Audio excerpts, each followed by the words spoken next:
John Haught is professor of theology at Georgetown University and director of the Georgetown Center for the Study of Science and Religion. He's the author of What is Religion? Responses to 101 Questions on God and Evolution, and God After Darwin. I interviewed him at Georgetown University. Well, Jack, thanks for letting me come into your office here and talk to you today. It's a great pleasure.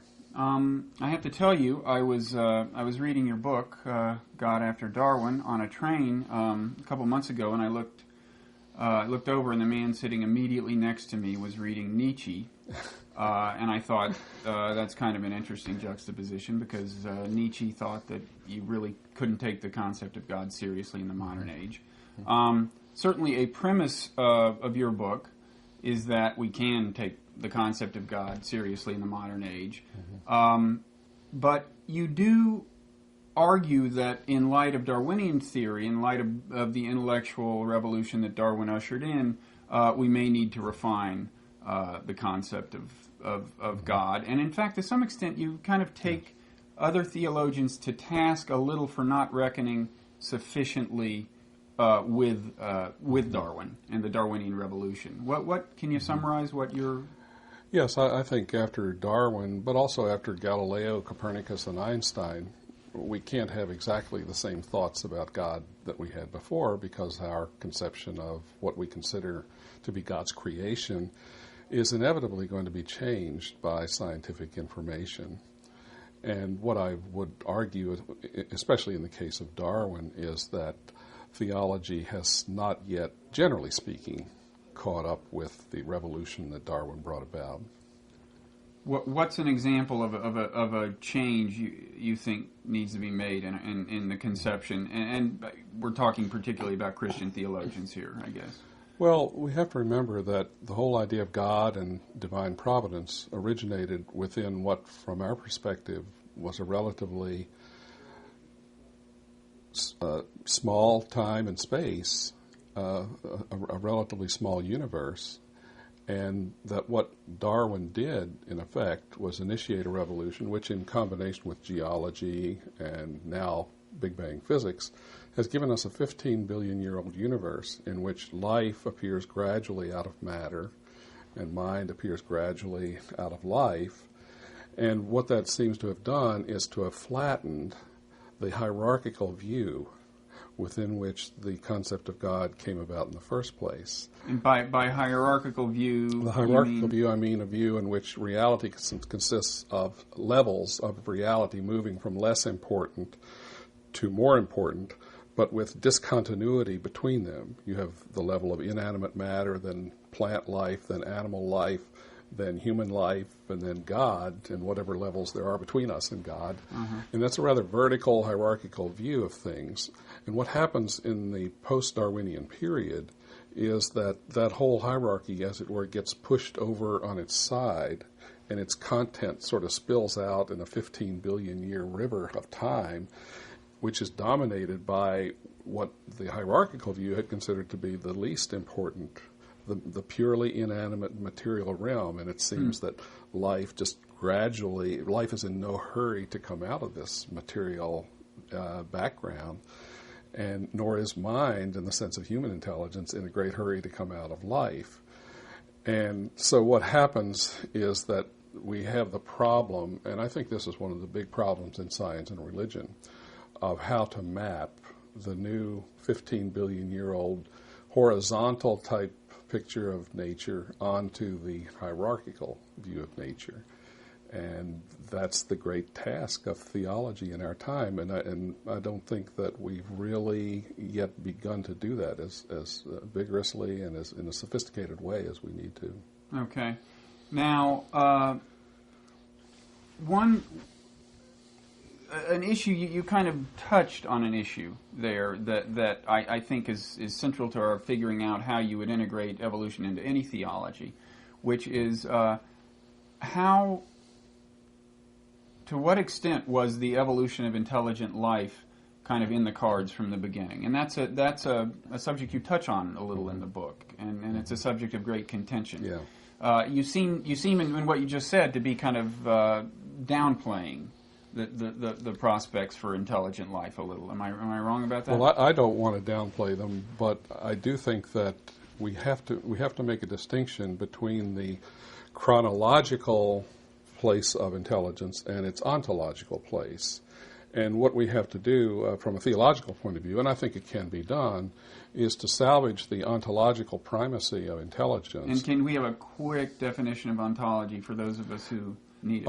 Ontology is a Greek word that simply refers to being, what kind of being. So when we use the term ontological, we're referring to the kind of being that something has. And I use the term ontological discontinuity to emphasize the distinctness between the kind of being you have at the level of matter and the kind of being you have at the level of life and the kind of being you have at the level of intelligence and the kind of being you have at the level of the divine.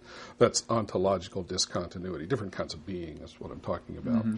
So what I think one of the great confusions of I think the modern age is that we've confused ontological primacy or the kind of being that we associate with matter. We've confused that with chronological primacy, so that we tend, at least scientific skepticism tends to give ontological primacy to matter simply because it's chronologically prior to life and mind. And that logically does not necessarily follow.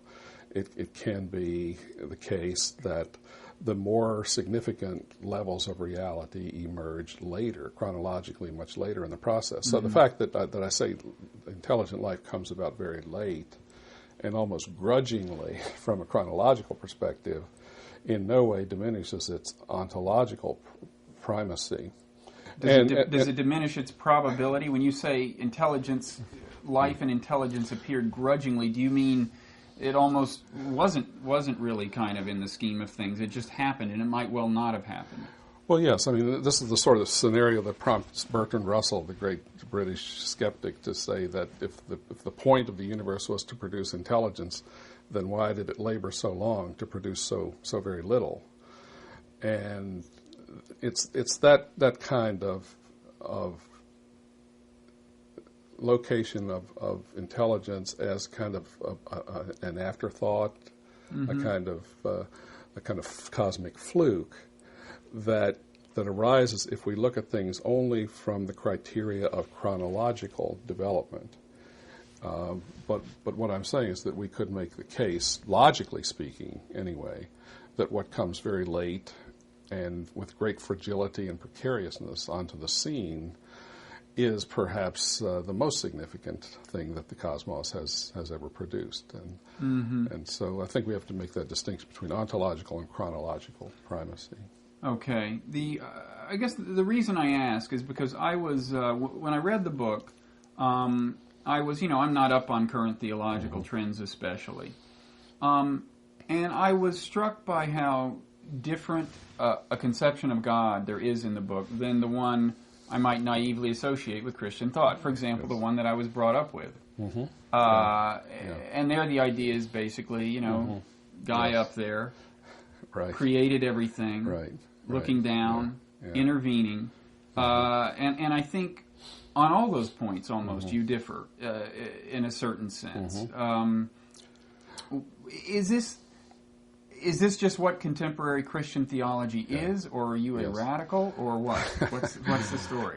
No, in fact, some scientific thinkers and others who have read the book think that I'm tailoring the traditional notion of God to fit nicely, consonantly with the picture of life that Darwin has given us. But my whole argument in God After Darwin is to say that I stand within a tradition which has given shape to my sense of God independently of my ever having read Charles Darwin. In fact, I didn't really study science and religion until after I got my theological education. And so the theological idea of God that I use as the basis, as the framework for talking about God and evolution in that book, came to me in my theological training before I even thought much about God and evolution. And so what you, in fact, have pointed out is that there is a great disparity within the religious world as to what exactly God means. And even if you look within the biblical text, you'll find that there is certainly evolution in our understanding of God. What I start with as a Christian theologian is the understanding of God that's given in the picture of Jesus. As a Christian, I'm instructed not to think about God without thinking about this man. And the picture of this man that's presented to us in the classic texts of my tradition is one of humble, self-giving, promising love, if I could summarize it that way. So, if the key to ultimate reality in Christianity, in Christian faith and Christian theology, and I'm certainly not alone in saying this, is the picture of Jesus as humble, self-giving, promising love, then when we talk about evolution, God and evolution, we should talk about evolution in terms of that God, not the God who's sometimes identified with the man up there, or with supernaturalism, as it's called, where God is just a supernatural reality. There's no connection with life. I'm talking about an incarnate God, a God who enters into and becomes enfleshed and suffers. This is the God of Christianity, and so I think it's pointless to talk about God and nature if you don't come to that with a picture of God as it's given in religious tradition. And so I did not make this notion of God up. It's the one that I think is central, and certainly in contemporary Christian theological reflection. Mm-hmm. When I was reading your book, I had just been to an exhibit on Taoism at a museum in Chicago.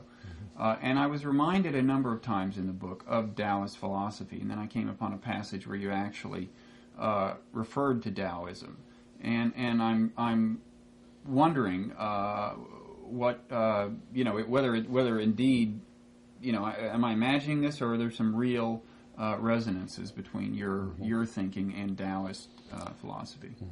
Well, I'm talking about philosophical Taoism, such as you find in the famous classic, the Tao Te Ching, by the famous philosopher Lao Tzu. And according to the philosophy of Taoism, ultimate reality, called the Tao, is humble, is unobtrusive, is not prominent, doesn't stick out.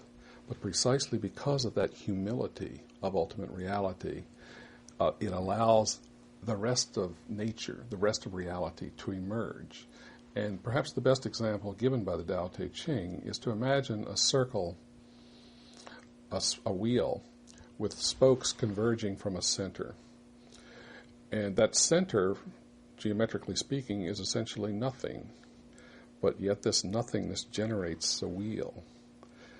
Or think of the emptiness of a window, which allows light to come in.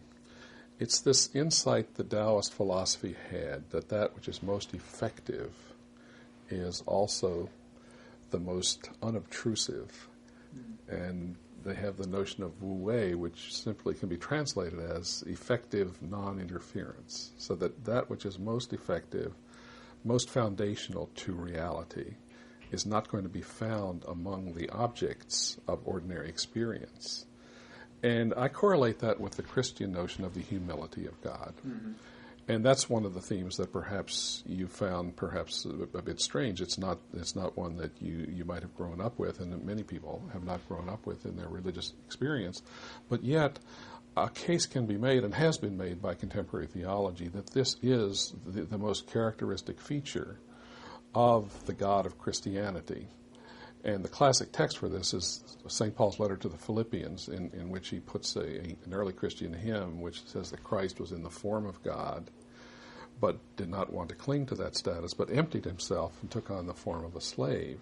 And subsequent theological reflection has taken that to mean that ultimate reality is self-emptying, self-humbling reality. And that fits nicely the new understanding of an evolving universe, because a humble God would not overwhelm the world, would not stick out prominently as one object among others, which is what religion often looks for. Mm-hmm. And we're disappointed because we don't find that kind of God. We find a very unavailable kind of God.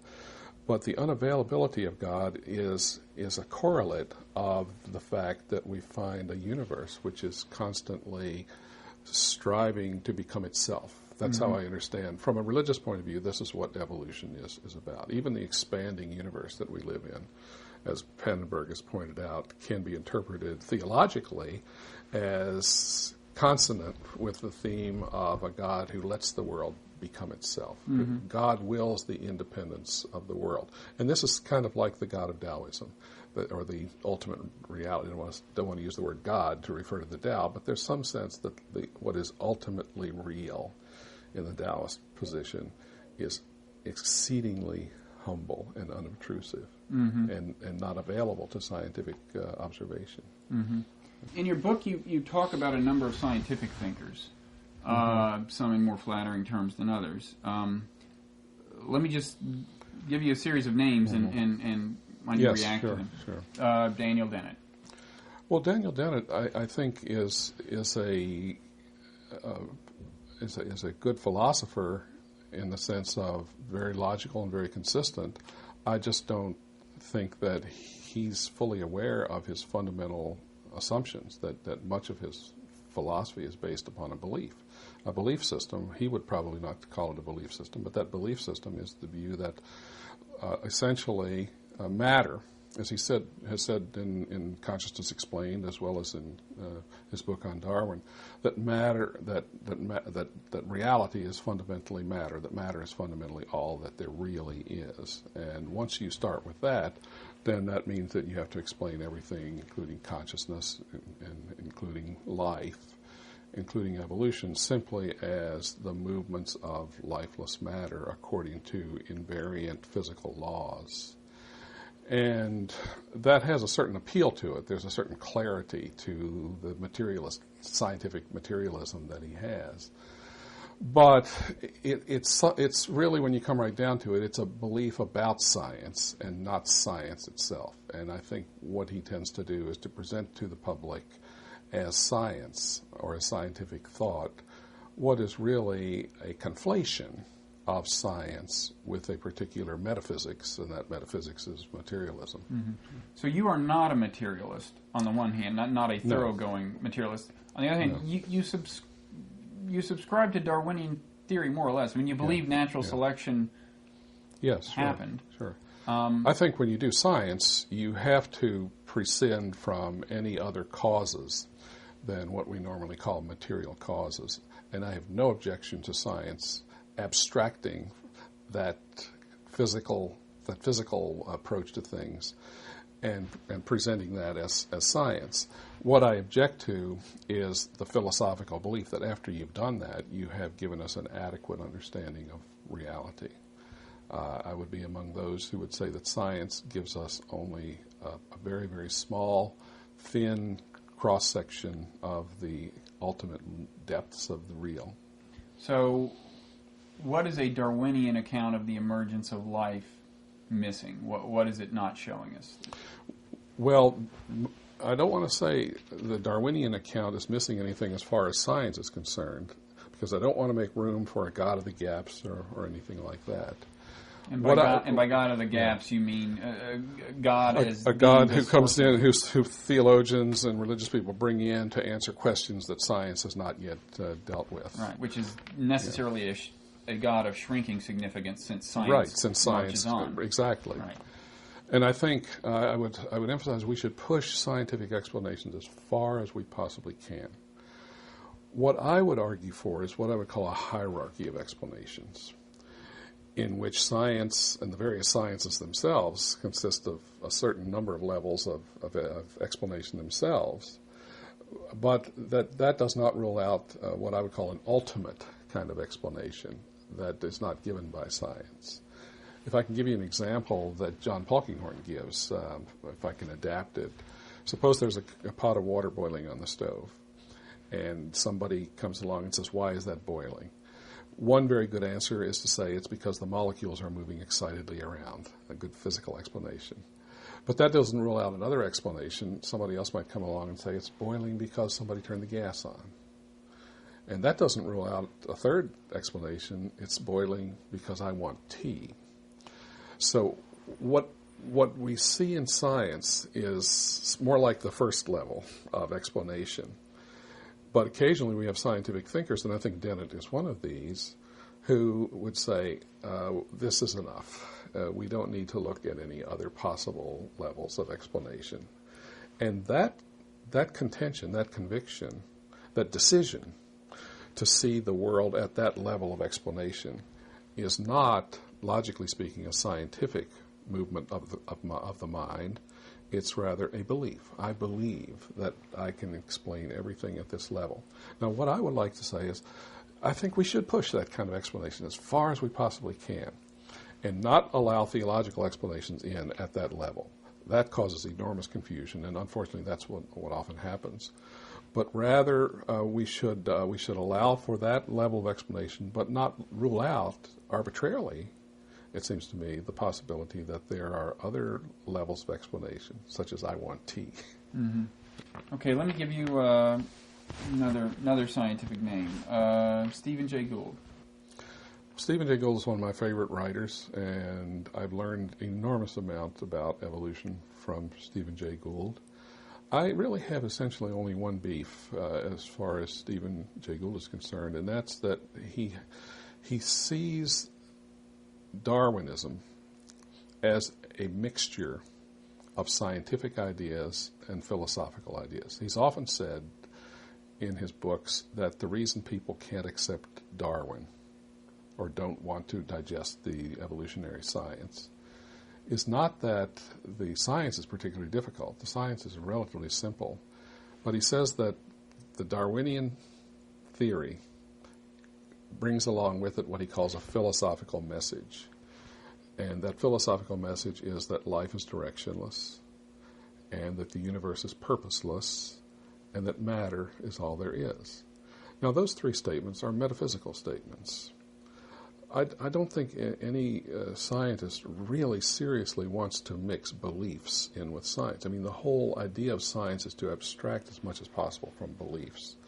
But yet, I don't think Stephen Jay Gould can ideologically separate the science of evolution from that philosophical message. And I don't agree with that. I think you can contextualize the information that scientists are gathering from the genetic code and the geological record and comparative embryology and anatomy and homology and so forth. You can correlate that with what I would call a metaphysics of promise, of the future, just as easily, and make just as much sense of it that way. That we're not compelled to think of Darwinism as Michael Roos has called it, as an ineradicably materialist theory. Mm-hmm. I think scientists actually sabotage their own discipline by making statements like that, because they are in effect telling people you can't separate science from this particular metaphysical system. And in a culture that is dominantly theistic, when you present evolution to the public as though it's ineradicably materialistic, I think that does not serve the cause of science education. And I think it's unnecessary to make Darwinism and materialism such happy bedfellows. Mm-hmm. See, I would quibble with you a little there, because I think one of those propositions, the issue of directionality in evolution, is in some ways a scientific proposition. I mean, it's largely an argument about the facts. It's a phenomenon that you can observe. Yes. Yeah, and there, I think Gould is just wrong on the facts. Oh, okay. Well, that's right. That's another aspect of Gould. I would agree with you on that. If I were going to accuse him of something, it would be, and I'd be willing to. It would be. Yes.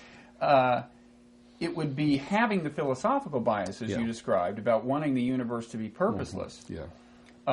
And then reading that into the account of evolution, and then being determined to depict evolution as having been highly unlikely to create intelligent life. Of course, we're all susceptible to the accusation, because however you come out on the directionality issue has these philosophical implications. I mean, I think a directional evolution is more likely to suggest purpose. Yeah. But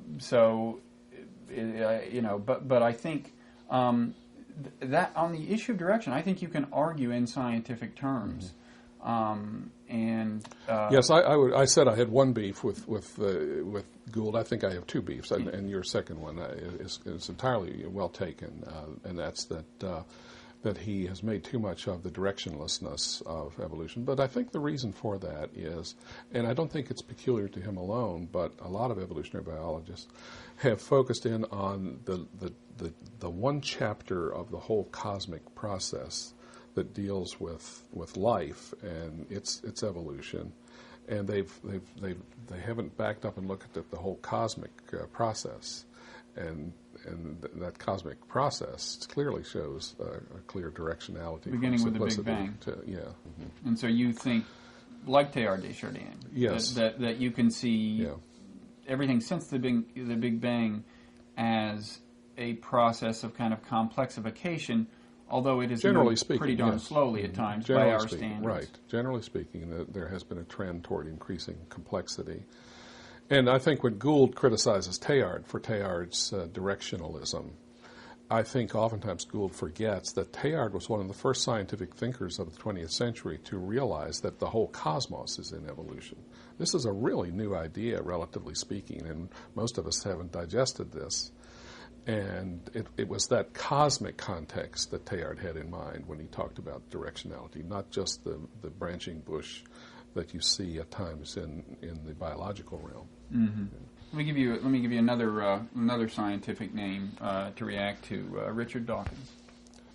Well, once again, Richard Dawkins is someone from whom I learned quite a lot when I read his books. I enjoy reading him. He's a very good writer, very clever writer. But he has decided in advance to understand God primarily as a designer. And he's assisted in that by the fact that I think, unfortunately, some Christian thinkers define God primarily as a designer. Once you define God as a designer, then you can say, well, look at this very, very messy evolutionary process, which is designed, but the design can be explained in purely naturalistic terms. Therefore, what need do we have of your designer God? Therefore, there is no God. Therefore, science has ruled out theology, and theology should be extricated from the university context altogether. And once again, I think there's some certain assumptions there. I mean, he's saying let's play by these rules, namely that God is a designer, and then he'll say, "Well, I win." Mm-hmm. And that I think is something that I, as a theologian, simply don't start defining God in those terms, mm-hmm. or understanding God in those terms. In God After Darwin, you talked a little bit about the perennial philosophy. Mm-hmm. Mm-hmm. This is the name of a book, I believe, by Aldous Huxley, yes. Mm-hmm. And the idea is that there are certain recurring themes in the great religious traditions and philosophies of the world traditionally. What do you make of this? Well, the two themes are, first of all, that there's one ultimate reality, which is named God, Brahman, Allah, whatever, by different traditions. But the second main feature of the perennial philosophy is the way in which it's organized the world into a hierarchy of levels, moving from inanimate to animate to conscious to God. And this is something that you do find cross-culturally, and so there is a kind of perennial quality to it. What I have problems with is there's a third assumption, actually, that the perennial philosophy has, and that's that there was some primordial revelation of God, and that what human history has been is a story of deviation from the primal purity of that initial revelatory moment into various traditions, and therefore what we should do with our lives is make our way back upstream, as it were, to that primordial revelation. Houston Smith is an advocate of the perennial philosophy who's had a great deal of influence on people. My problem with it is that it just does not fit well the evolutionary understanding of the universe that we have. And as a matter of fact, many perennial philosophers, if not most, have a very, very difficult time appropriating evolutionary thought into their thinking. Now, so in what way exactly does evolution not fit into the perennial philosophy? Well, because evolution tells us that mind came very late, gradually teased out of life, which in turn was gradually given rise to by the material elements. So you have a kind of conflict between the horizontal picture that science gives us of life emerging out of matter and mind out of life, and the vertical picture that you have in the perennial philosophy. And I think the primary reason why the perennial philosophy has its appeal is that it does provide a reason for saying, for example, that life is more valuable than inanimate stuff, and that human life is more valuable than animal life, and that God is ultimately valuable.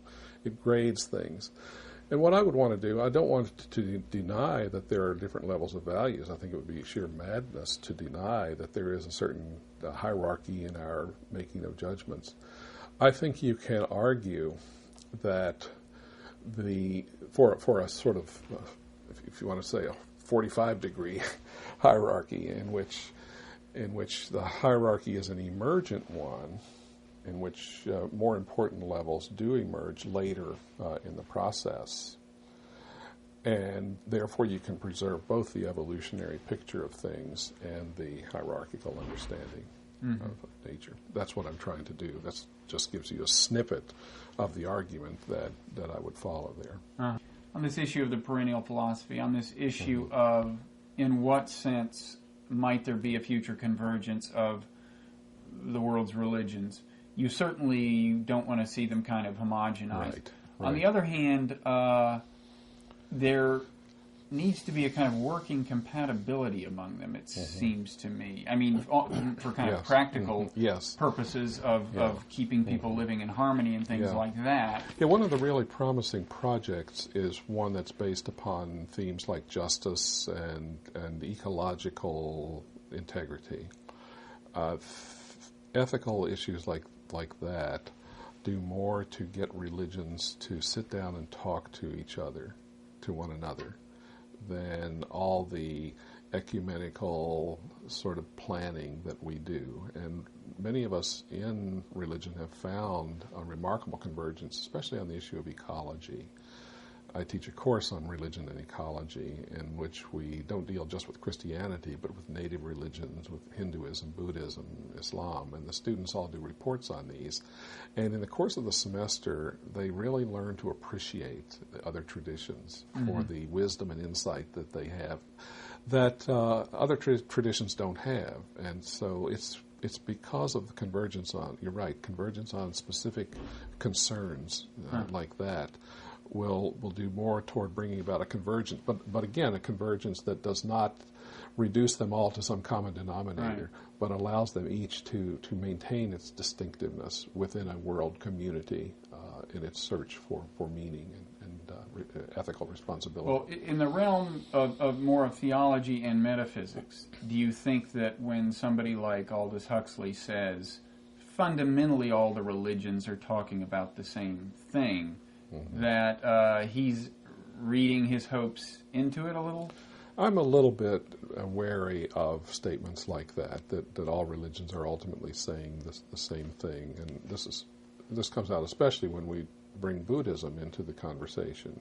Buddhism, which does not have a concept of a transcendent deity, and yet is, in some sense, very ethically oriented, very deeply compassionate. It shares in many ways the sense of what is ultimately important with other religions, the elimination of suffering, the bringing about of happiness and meaning and so forth.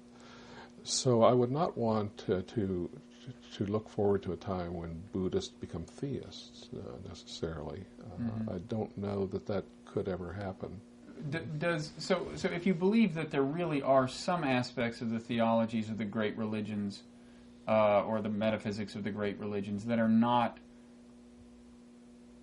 logically compatible in a certain sense. I mean, either there is a transcendent God or there is not a transcendent God. I mean, does this pose problems for you as a Christian? Sure. I mean, the question arises: why would God reveal Himself only to half of humankind, the half that happens to inhabit a particular part of the world?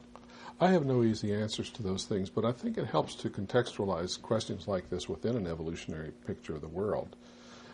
After all, there are many diverse forms of life, but life burst forth probably in one single instance of life. And so that particular event was a privileged moment, within the total scheme of things. So I don't know that we could logically rule out the possibility that a revealing God would first emerge most vividly within a particular historical tradition. I don't want to make a big deal of that, but I don't think we could logically rule that out. Mm-hmm. My own belief is that revelation is actually something that's almost coextensive with the universe itself. The universe is the primary revelation of ultimate reality, and as the universe unfolds, each form of life reveals its ground, its ultimate ground in a unique sort of way. And then when it becomes conscious and social, this same revelatory reality discloses itself in a unique way in each religious tradition as well. So I don't think revelation in that broad and even deep sense can be claimed as unique to only one of these traditions. Yeah, although if you take certain traditional aspects of Christianity seriously, which may or may not still be taken seriously by a lot of theologians, but the notion that you don't go to heaven if you don't believe the right thing. Yeah. That's there are certainly a lot of practicing Christians who believe that. There are practicing Christians, and historically there's been the idea extra ecclesiam nulla salus, that there is no salvation outside the church, and that is still something that some Christians believe, but it's I think a good example of how religions themselves evolve, how doctrinal development itself takes place, to point out that, for example, in the Catholic community today, which I belong to, that statement is not taken literally. In fact, those who take it literally are not considered to be up to date with their theology and with doctrine. So you have to be very careful to place religion itself. In an unfinished universe, I think we have to expect that our religions are going to be unfinished also, and that means they have a future, and that doctrinal development is possible. Regardless of what some more static thinkers say, religion is as much of an evolutionary phenomenon as anything else in the history of the universe. So it's no longer a belief of kind of mainstream Christian theology that non-believers go to hell. Yes, exactly, yeah. And there are different ways in which theology finesses that point, but the general exclusivism that characterized an earlier epoch has been pretty much eliminated in contemporary mainline Christian theology. Well, that's a load off my mind. I'm glad I came here today. Among the attempts to reconcile religion with science is pantheism, which, as I understand it, means basically that everything we see is God. Mm-hmm. God is the physical universe. Yeah, the universe is the ultimate reality. There's nothing beyond the universe. Right. And you're not a pantheist. I'm not a pantheist. But I guess so maybe you're not the person to ask. But it seems to me if God is only the physical universe, then in what sense is that God? I mean, where's the value added in everything? Right. Well, Spinoza, the great philosopher in the 17th century, said essentially the same thing. Deus sive natura, God, nature, call it what you will. There's still nothing beyond it, as it were.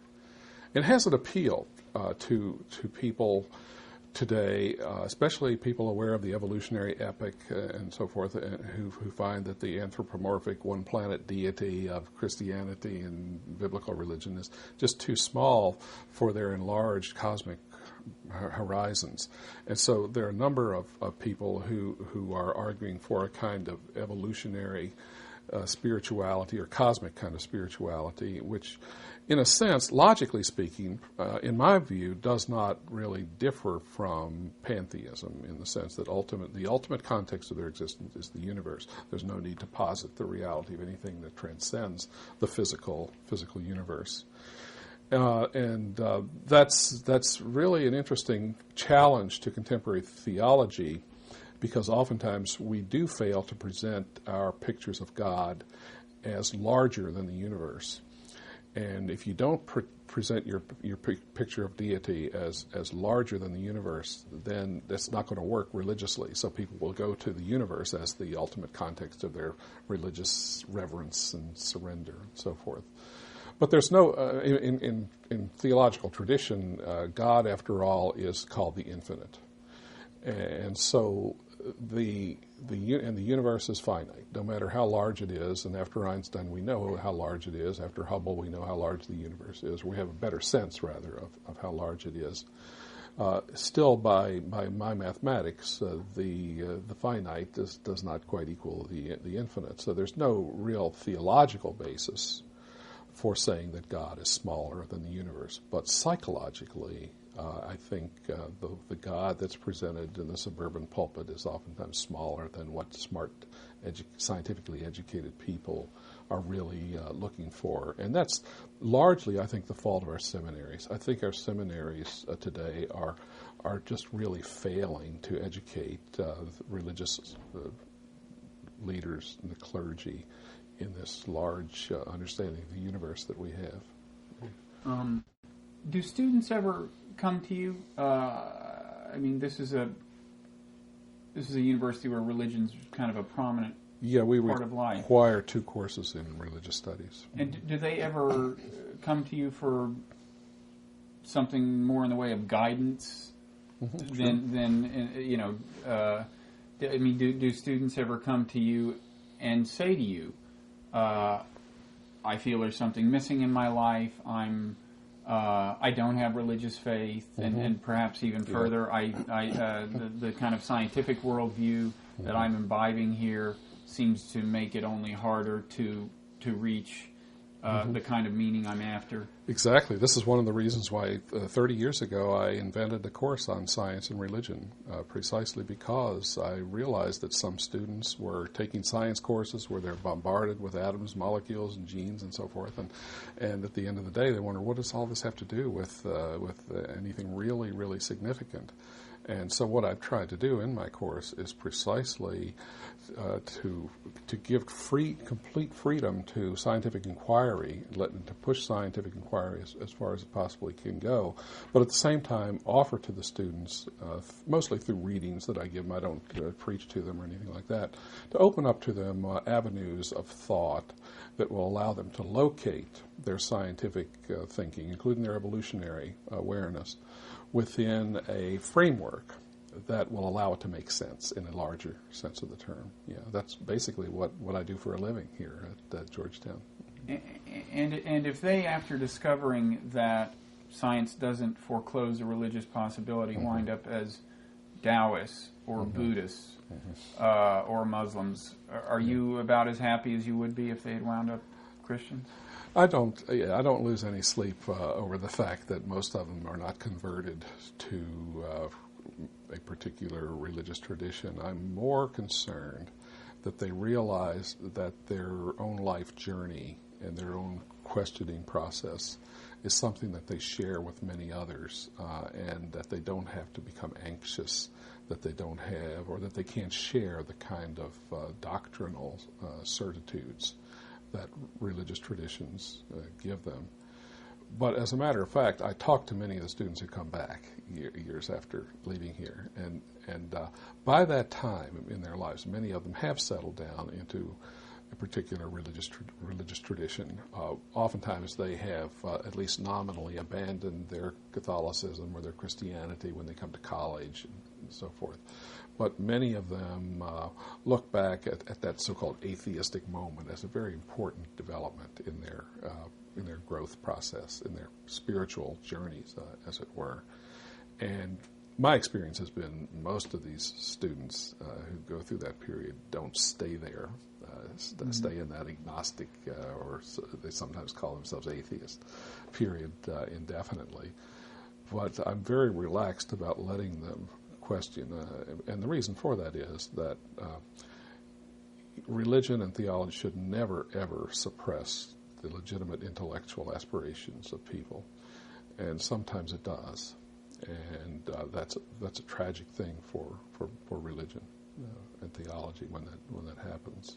Mm-hmm. So I like to be more relaxed about their questioning. And when they say that the atheistic phase was important, is that related to the way you say that reckoning with science is ultimately an enriching experience, even if it leads to doubt at first? Or? Yeah, exactly. What that sometimes does is allow them to appropriate ideas from science that they would be afraid to take seriously if they took too literally some of the preconceptions that they've had from their religious education in the past. And it takes time for a new set of ideas is going to jostle and break down previous psychological and intellectual syntheses. This is a perfect example of what I talked about, how evolution is not just or the picture of reality that I have is not just order, but order plus novelty. And it's especially in the intellectual realm that novelty comes in and breaks down our previous preconceptions of things. Mm-hmm. And this happens not just intellectually, but religiously and theologically also. Right. And so the ongoing evolution of religious doctrine is analogous to the ongoing evolution of these students' own of a worldview. person. Yeah. Yes. Mm-hmm. So we await the next word then in the evolution of all this. I'll wait. It's indeterminate. I'll wait for your next book. It's indeterminate. I'll wait for your next book to get the next word. Well, thanks very much. Thanks, Bob. For this talk. Enjoyed our conversation. Thanks.